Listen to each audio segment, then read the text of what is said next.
Hello everyone, welcome to the presentation regarding the university libraries. My name is Cynthia Keller and I'm excited to share a little bit with you all today. I'm going to wait just a moment before we get started to see if anyone else is joining us.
Okay, it looks like we have a pretty good group and I'm sure we'll have more people joining us as the time goes on.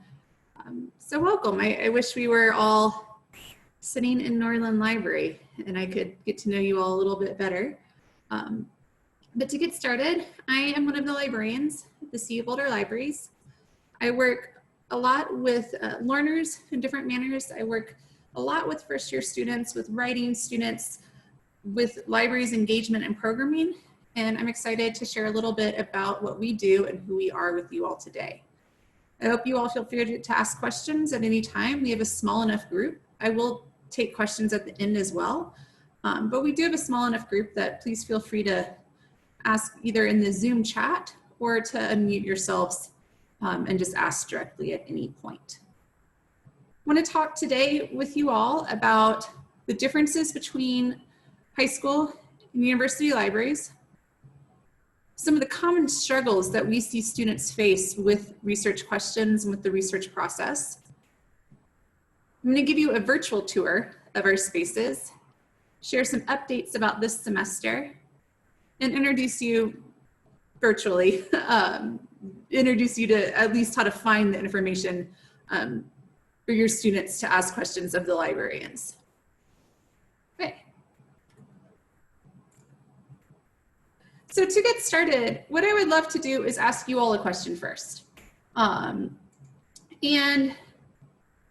I want to ask you what your memories are of your college or high school library. Okay, and to do that, I am putting a link in the Zoom chat. If you're not familiar with using Zoom chat, please don't worry about it. This is just going to take one moment. Otherwise, it's normally at the bottom of your screen. If you're on a mobile device, it might be elsewhere. But what you will find in this link is to this page that you're seeing. And you can click anywhere on the page and then begin to type in, what are your memories of your high school or college library? And we'll just take a second because libraries, some things have changed a lot in the last few years, last 20 years, 30 years, even last decade, but some things have stayed the same. So it looks like you all are able to add to this Padlet. This is actually a technology that we use a lot with students within our library instruction sessions that I'll explain more about in a moment. My memories personally were not very memorable, which is funny because I became a librarian. I don't think I understood what librarians or libraries really did at that time. So I mainly remember studying, being very panicked before finals. Yes, cold, quiet, old building. The quiet part, it's funny. Some of our spaces are now quiet and some are group study. So depending on what space, what floor you're on within any of our 5 branches, we have quite a lot. We have something from the chat coming in, huge college library, countless number of books, maps, music, films, quiet place to study, but sometimes a little scary at night. I think that any university library I've worked in, the elevators and the stacks are always interesting places. University of Texas, trying to study in the quiet. Kansas, it looks like we have some people from all over. Florida, free food. We still do a lot of that when we are in person. Ordering pizza for overnight study sessions with my sister. Yep, I remember those days of, you know, knowing you had the final the next day, cramming all you could in the library the night before.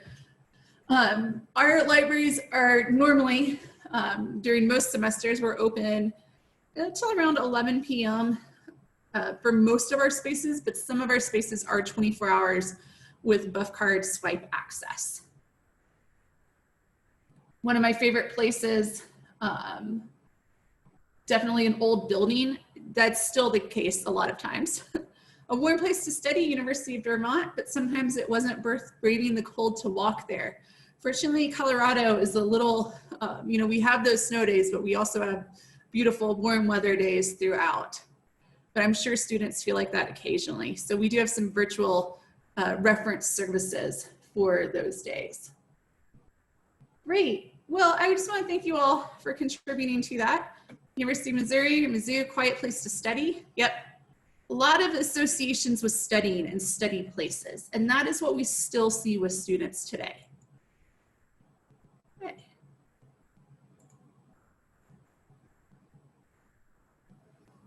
So next, I want to show you all a quiet video or a quick video. And I've tested this, it should work.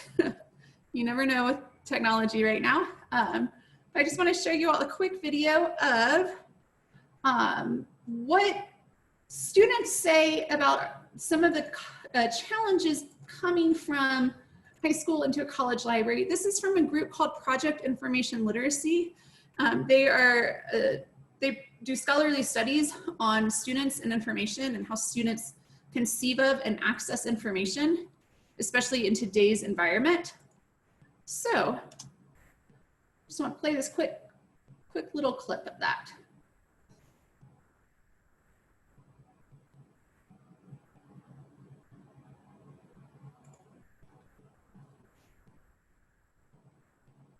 And as it's loading, I'll tell you that these are students interviewed across 6 universities. Because high schools don't have the same resources, there's no way to get ready for that moment when you're in college and the professor tells you, go research this. I mean, there's more resources and more information, but I just don't know how to use it yet. I was in the library's history section surrounded by all sorts of books about kings, ancient aristocracies, and that's really interesting. There's so much here, but how in the world am I ever going to find what I need? So I'd gone to the internet, click on library, click on e-sources, and then I was like, what do I use? Do I use EBSCO, or do I use Britannica, or all these other things? Journal articles are completely new to me. I never read one in high school. 3 out of 4 of my classes here have used journal articles in some shape or form. So I feel like I've been thrown into a sea of journal articles. It's researching and then re-researching that's hard. And then I find something new and think, oh yeah, that might be better for me to use. It's more involved than anything I've ever done.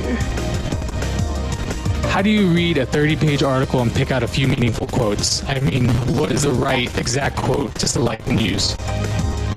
In college, there are so few constraints in terms of topics, but for me, thinking about what I'm interested in is really scary, especially being forced to find something that I'm passionate about. I mean, it is kind of daunting.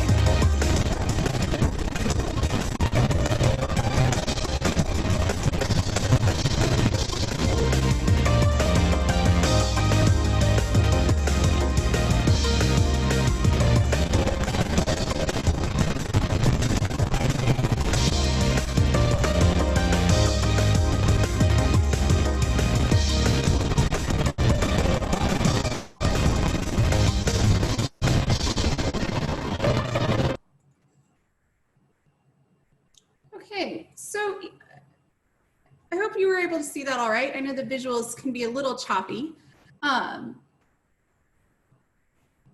So much of stayed the same, right? This memories and these feelings of being in this large building, of studying, of surrounded by the stacks, by the books, by other students doing the same thing. But I think what is new in the last few decades is the sheer amount of information that our students navigate on a daily basis. And it can be overwhelming, right? You know, college libraries have many more materials, resources, and books than especially first-year students are used to. And I'm speaking mainly of first-year students, but I'm assuming that some of you all have students who have been here for multiple semesters. On average, college and university libraries are 9 times as large, with 9 times more books, 19 times more databases, but also 16 times more librarians. And the role of the librarian is a little different as well. And then, of course, you have the whole world of information at their fingertips. And so what a lot of our jobs are is to partner with students, to act as research consultants, okay? And we do that in a number of ways. And I'm going to show you all our website right now. And if anyone does want to follow along, I'm at colorado.edu/libraries. I am also throwing that link in the chat as well. So we have a number of ways students can get help. We have email help, email assistance. During semesters when we are open in person fully, we have reference desk assistance, so drop-in research help. We also have a virtual chat reference, as well as consultations with different librarians. And here when I click on the button Ask a Librarian, this is the easiest way for students to reach us. Here's our virtual chat. We are open during these hours, so we are open on the weekends, which I know a lot of students appreciate. And then 8 a.m. to 9 p.m. Monday through Thursday. We switch off with this. There's usually 3 different librarians on this at a time. Students can email us, libraries@colorado.edu. And then this is what I really like students to know, is that they can request a research consultation. Okay. We have a number of different librarians. We have, believe it is 56 faculty librarians within our employment, and over 150 people total employed at the library. Our different librarians work with students in different subject areas. As I mentioned, I work a lot with students in writing classes. But let's say a student was in an art or art history class. They could click on that link, and then they could make an appointment with our art history librarian who has experience both within that field with those resources, with our collection, and works with that department closely. We try to make it simple for students. We have our calendars online so they can easily schedule. Usually they have the option to either have a virtual appointment or an in-person appointment. This semester we are all virtual. We sit down with students then and we work with them for 45 minutes to an hour. I will have students come back multiple times throughout the semester. And students ask questions from, I have no idea how to get started, to I'm not quite sure if my citations are properly formatted, to I am trying to trace this one author, this one citation, and I'm having a hard time, to I want to find resources surrounding this topic. Anything to do with the research process, we work with students on. As well, we have different research guides. So when students want to see what databases, what resources we recommend for a given field or a given major, they could look at these research guides by subject. Maybe a student who is in environmental studies is interested to know what resources the librarians recommend. Then of course you could see our librarian for that area.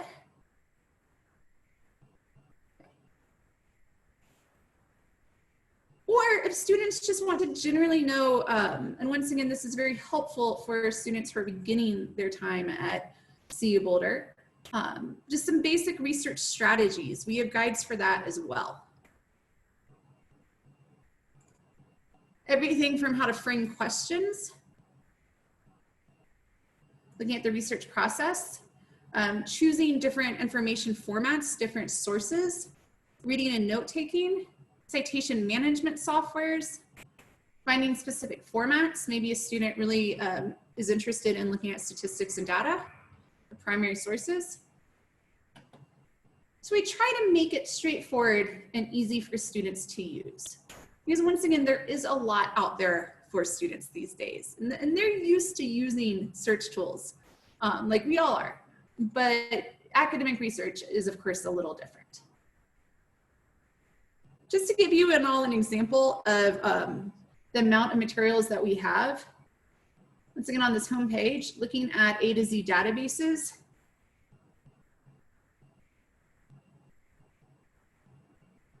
We have over 1,200 different databases, of course, each containing multiple journals and other subscriptions. I'm going to pause for a second. Does anyone have any questions so far?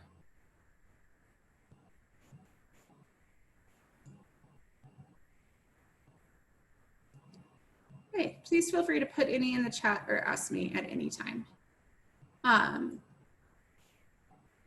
In terms of books, we have over 7 million volumes throughout 5 different libraries, as well as we have an off-campus storage area in Denver.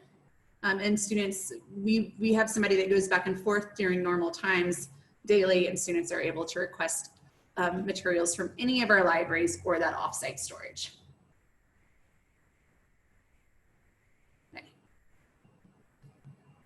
When students do search for our materials, of course, they can look at this A to Z database list.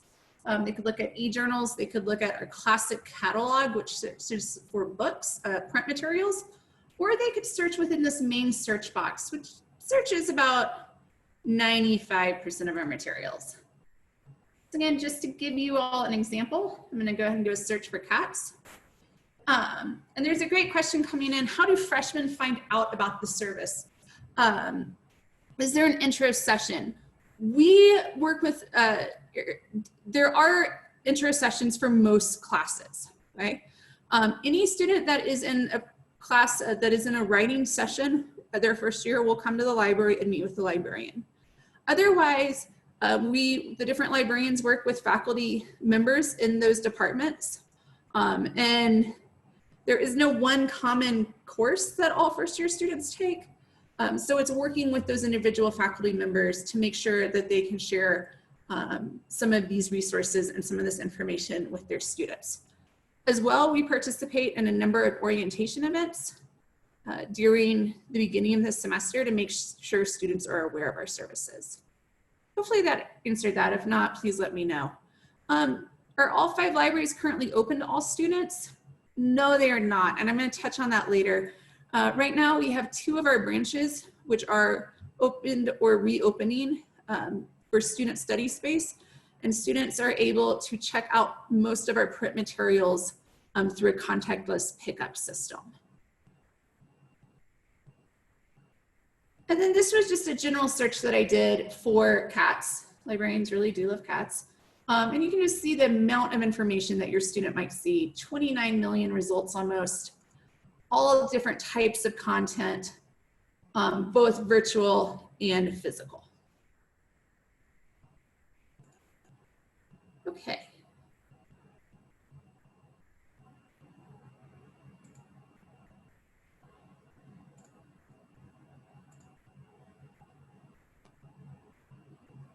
So we talked a little bit about librarians as research consultants and partners.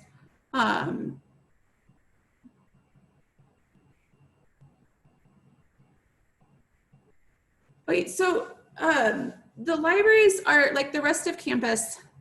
I have a question in the chat asking about reserved study spots and so on. Is this true at all library locations? So let me show you all, I'm going to jump ahead to the end here, and I'm going to show you all what we do have open right now. Now, on our main website, we have information related to COVID updates.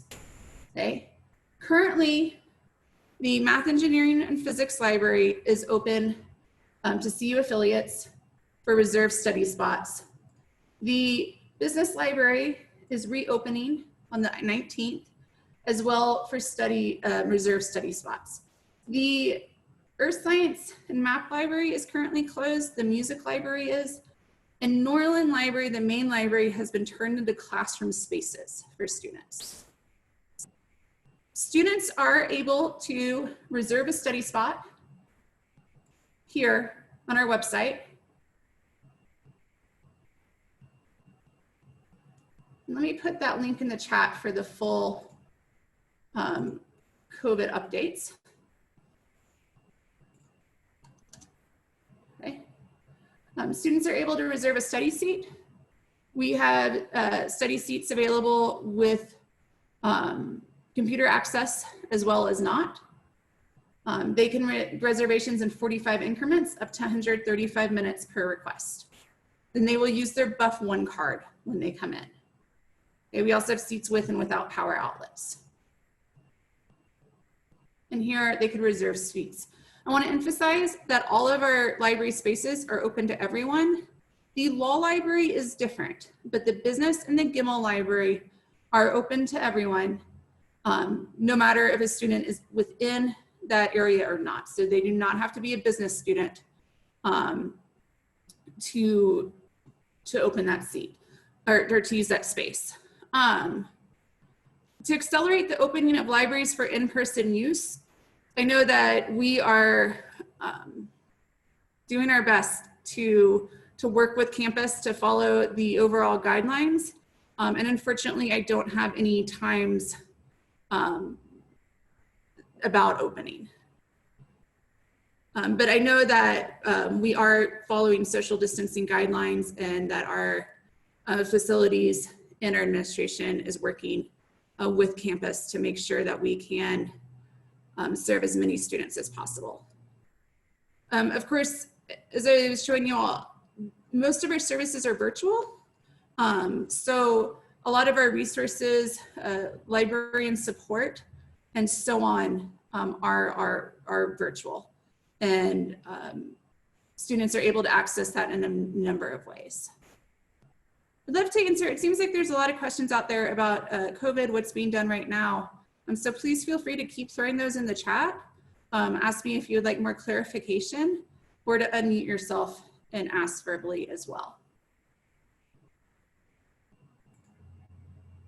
If a student would like to check out a book right now, we do have a lot of ebooks that they're able to access wherever they are, but we do have a contactless pickup system in place. Okay. Students through our library catalog can request an item, up to 10 items at a time. They will then receive an email. I'll also share this link with you all as well. Okay, they're going to share an email or receive an email, and then they will schedule a pickup time, and that will be on the west entrance of Norland. Items may be returned at the Norland Library or the Gimmel Library book drop. And these are items from Norland, Gimmel, or Earth Science, or sorry, Norland, our Mathematics, Engineering, and Physics Library, our Earth Science and Map Library, and the Music Library. The Business Library has been recently under construction, but most of those materials are available for contactless pickup as well.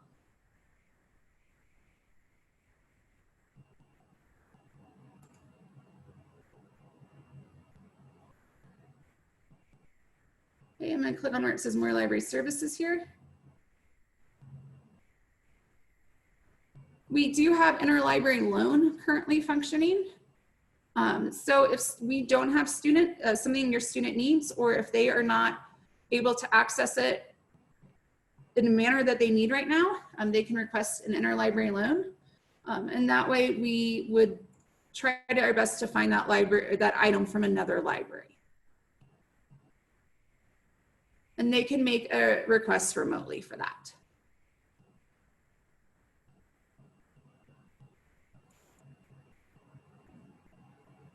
Okay.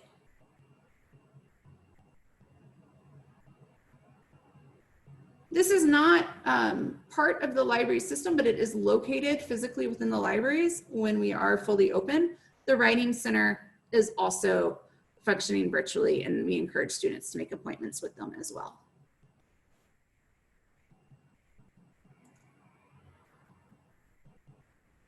What other questions can I answer about our current services for you all?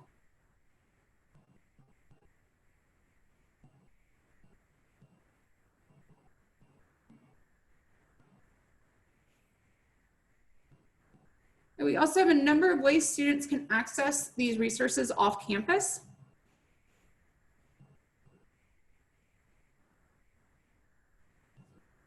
And I will share this as well in case anyone wants to copy and paste it.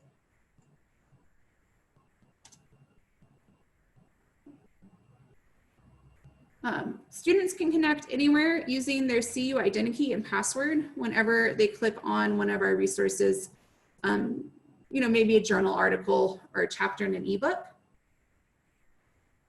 They can also download, they can connect through VPN, which they can download through the Office of Information Technology. They can connect Google Scholar with CU Boulder resources. So there is quite a few different ways that students can seamlessly and virtually connect to our virtual resources. But most of them, I would say, choose to use their identity and password.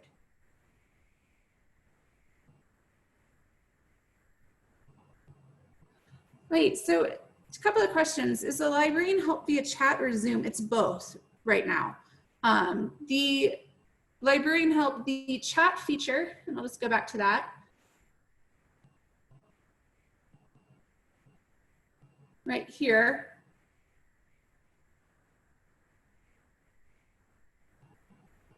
This is just through this chat window. Okay. And then if students would like to request a research consultation, they will get an email with a Zoom link, and that way we can meet over Zoom. Students are also welcome to email us as well. Okay. So any quick research assistance over chat, any in-depth research consultation is over Zoom.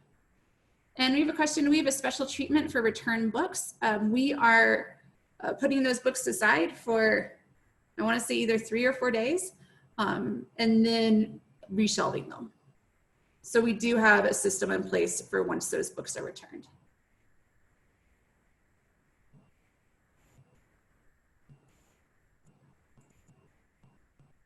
Okay, any other questions? I'm going to jump around a little bit within our website. As I mentioned quite a few times, we have 5 different libraries, and you do not have to be a business school student to use the business library. Any CU affiliate, any student is able to use the business library. The only one that's a little different is the law library. They're actually a different system. So the law library is for law students only, but anyone can use GIML or the business library. And we encourage students to use those spaces.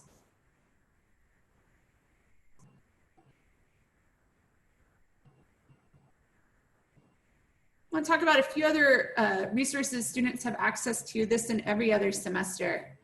In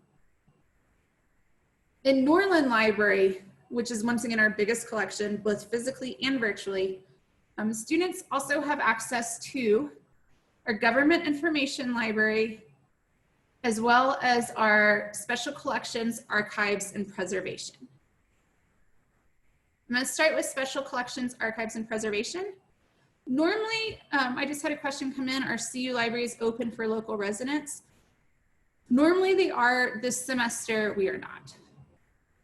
But normally we are open for everyone. We do have normally a few public terminals as well. And a lot of our events during regular semesters are open for everyone. Some of our virtual events are open for everyone. Okay. So looking at the special collections, archives, and preservations, if your student is in a class or just interested in using our rare materials, we encourage them to get in touch with us. Okay. Right now, that would be, once again, working over email or Zoom with an archivist or a special collections librarian. But you can see a little bit of information about our collection. Here is our digital collection. Here are some of our highlights. So for example, a student perhaps very interested in early film studies, we have a lot on that. I like to point this out because it's not something that many students are aware of. And then when they are, I don't know, maybe there's an intimidation factor perhaps as well. Here is the information at the very bottom of the page. The best way to get in touch with them is through the email. I'll also put that in the chat as well.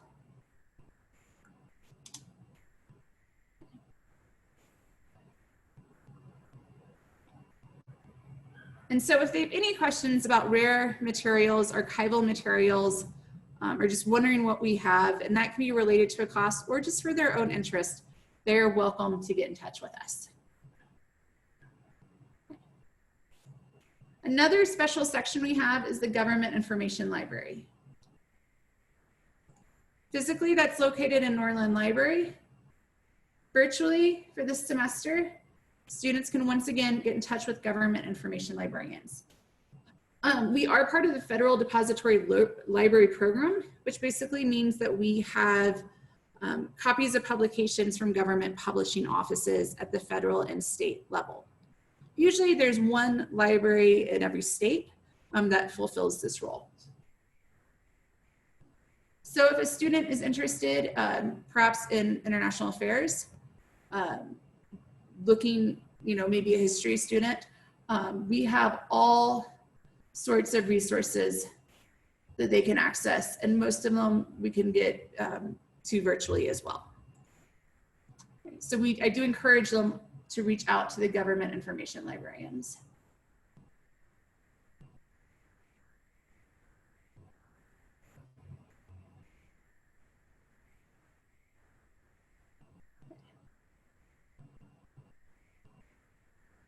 Those are just a few of our different areas that sometimes students are not always aware of. Questions while I'm on this website, and I'll come back to it as well, about other questions about COVID or our services currently. Are most biology holdings at Norland? Just curious. Yes, most are. And here you can see we have these science stacks within Norland. It's at the bottom floor.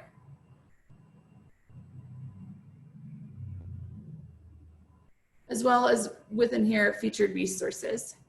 I think that it really depends on discipline, but this would be an area where we have more, we buy more virtual or e-materials. As well, we have research guides for biology. I'll just go ahead and click on this one to show you. With recommended resources, protocols and methods, and writing and citing. Abby Lewis is one of our science librarians, and she works a lot with biology students.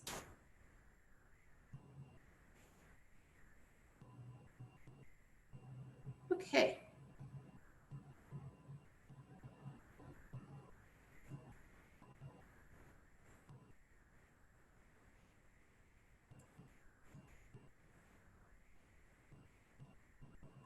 Go back to those in a little bit. Those are pictures from elsewhere, but these are just some of what our spaces look like right now. I mentioned that Norland is turned over into classroom space. So you can tell what that looked like when we first started. And then what you're not seeing in these pictures are the projectors and screens. Normally those areas are filled with students, but obviously, they're a little different right now. Although that is not this semester, hopefully it will be semesters in the futures. I just wanted to show you what some of our spaces look like normally. So this normally is what Norland looks like. On the far left, you can see some stacks of reference materials, a lot of students studying. The middle photo is from our science and math library. And then we have a picture of, from our special collections as well. Normally we are out on campus quite a lot. We have displays that we pop up around campus. We have a library's bicycle where students can check out books through that. Here's a picture of our music library. Okay. We also usually have some events, and I'm going to show you how you can access some of our virtual events as well. These are some of our in-person ones. So the goal is to fully reopen. The question coming in is the goal to fully reopen all libraries in person eventually? There is no movement in the universities to rely so heavily on remote resources as a permanent long-term solution. Unfortunately, I cannot give a definite answer to that. My understanding is, yes, we all really hope to open fully and in person. You know, I think that depends on a number of factors right now. For the libraries in particular, so much of our resources are virtual anyway. So, you know, students still use our print materials, but so much of what we have is virtual.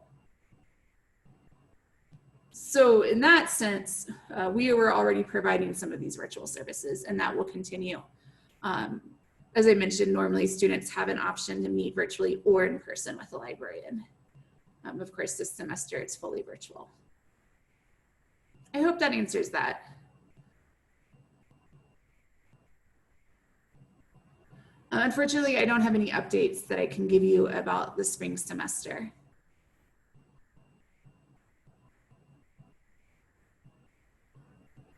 I mentioned events. We do have a number of virtual events this semester. Some of them are open to everyone. Some of them are for you know, specific groups of students. Here we have the shape of qualitative data. Just wanted to share this one with you because it's an example of one of our events from the Center for Research Data and Digital Scholarship, which is a joint project between the university libraries and university computing. So we do encourage students to use these or to take advantage of these remote events. Yeah, I really do think that students can use the remote resources from home pretty easily. I meet with students a lot who are currently at home, as well as students that are on campus, you know, remotely, of course. So another question you mentioned, you have on-campus expos for library services. Are these topics covered with the students to familiarize themselves with the library? Yes, in a number of ways. You know, sometimes I'll be able to sit down with a student, whether that's at a orientation event, you know, depending on what one, and really help them find what resources they might need for their specific classes. Sometimes that's giving them information to look at later. But we try our best to share this information with students at the very beginning of the fall semester and spring semester, as well as throughout in a number of ways. Working with classes that come into the library are one of the biggest ways we share that. And so usually a faculty member will bring in a class maybe once, maybe multiple times, whether that's virtual or in person into the library. Then I would really work with that class on their assignment for that, on their specific assignment, show them resources that apply to that class. And we also try to publicize our services on our social media feeds, on our website, and through any opportunity we can.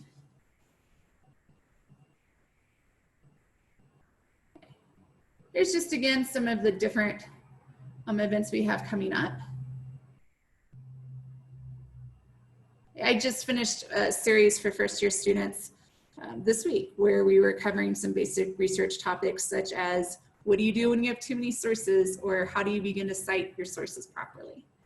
So we have a number of different types of events. And that link is in the chat, but I'll just go ahead and put it in as well.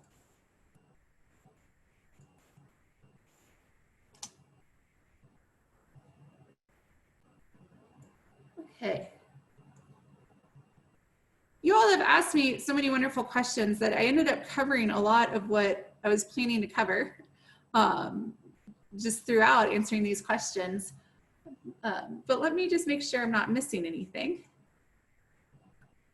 I want to make sure you all know.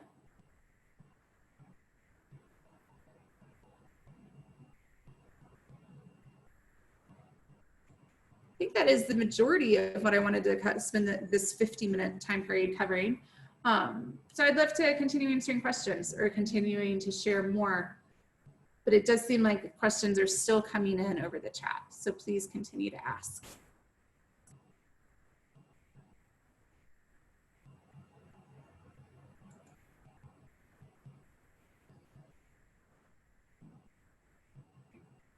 Okay, once again, students, and I'm going to show you a few things twice, can find latest information and updates about what is currently open at this website.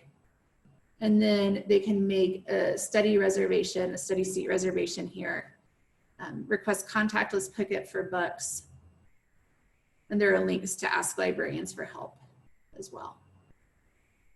I mentioned Interlibrary Loan. I will share that link with you all as well. For those not familiar with that concept, if we don't have something within our library, we will do our best to get it from elsewhere. I always tell students, come to us first if you're having a hard time finding a source. Don't pay any extra for that. We will get it for you.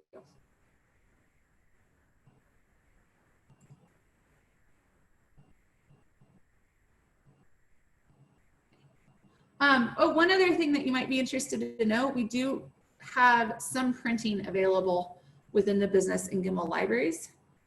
For walk-up printing, no seat reservations are required, as well as we have document sheet scanning. Okay. So that is another service that we are continuing.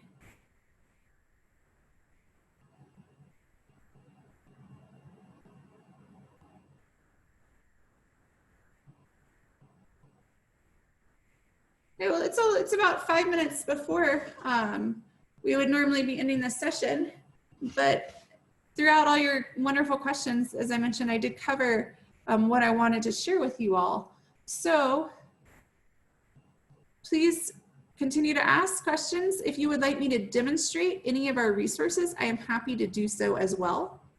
As I shared, that this search box is the majority or a really easy portal to the majority of our resources. Students can use our classic catalog. They can look at individual databases. And those are divided by subject. So a student perhaps, looking at communication would want to use these databases. Or they could look at specific, journals as well. We have quite a few journals. Those are divided by subject. They can also always search for key terms. And I'm very happy to show you all these resources. I hope this was helpful. I'll just show you all a few others. Students have access to a number of newspapers within our collection, but most newspapers, they would need to go through our website. However, we do have subscriptions to the New York Times and the Wall Street Journal that they can access by just signing up one time with their identity and password.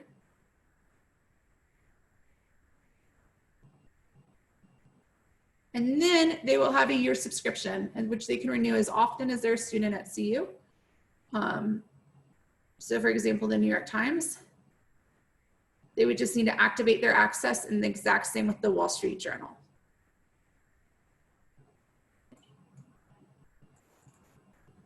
We have some documentary databases. Students often think of the library specifically for books and journals. And we do, of course, the majority of our materials are scholarly or academic in nature. But we have some wonderful documentary databases that students like for both and this is just an example of how a student would log on if they're not on campus.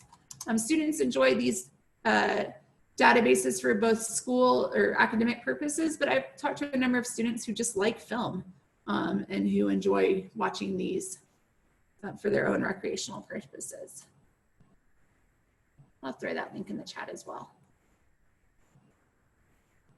Okay, I'm also going to give you all my email in the chat. Please email me if you have questions. Or you can also give your student my email and they can get in touch with me that way. Great, any final questions from anyone, either over the chat or verbally? Well, thank you all very much for coming. Hopefully you're all seeing my email as well as some of the links within the chat. I really appreciate everyone's participation. I know that's a little different virtually, but like I said, if I did not answer your question, please feel free to shoot me an email.